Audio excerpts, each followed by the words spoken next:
তোমার যেন এবার জোরে হয়, আর যেন না বলতে হয়। হ্যাঁ, কারণ আমি দেখবো তো কে বলছে কে বলছে। আবার এদিকে খেলা বন্ধ। হ্যাঁ, নেমন্তন্ন অন্নদা শঙ্কর রায়। যাচ্ছ কোথা? চাংরি পোতা। কিসের জন্য? নেমন্তন্ন। বিয়ের বুঝি? না বাবুজি। কিসের তবে? ভজন হবে। শুধুই ভজন? প্রসাদ ভোজন। ভোজন ভজন ভোজন ভজন। ভজন মানে কি আর ভোজন মানে কি? ভোজন মানে হচ্ছে খাওয়া, আর ভজন মানে কি? যেখানে নাম সংকীর্তন হয় সেগুলোকে ভজন বলা হয়। বুঝেছো?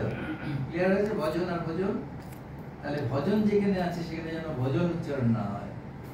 ক্লিয়ার? আর যেখানে ভোজন আছে উকার দিয়ে আছে ভোজন। হ্যাঁ, ভজন আর ভোজনের মধ্যে পার্থক্য আছে। উঠবার সময় গার্জিয়ানরা যেন খেয়াল করে রাখবে, যেখানে ভজন ভজন, যেখানে ভোজন ওকার থাকে। হ্যাঁ, কেমন প্রসাদ? যা খেতে স্বাদ। কি খেতে চাও? ছানার পোলাও। ইচ্ছে কি আর?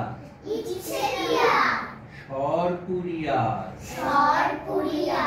আহ কি আয়েশ! রাবড়ি পায়েস।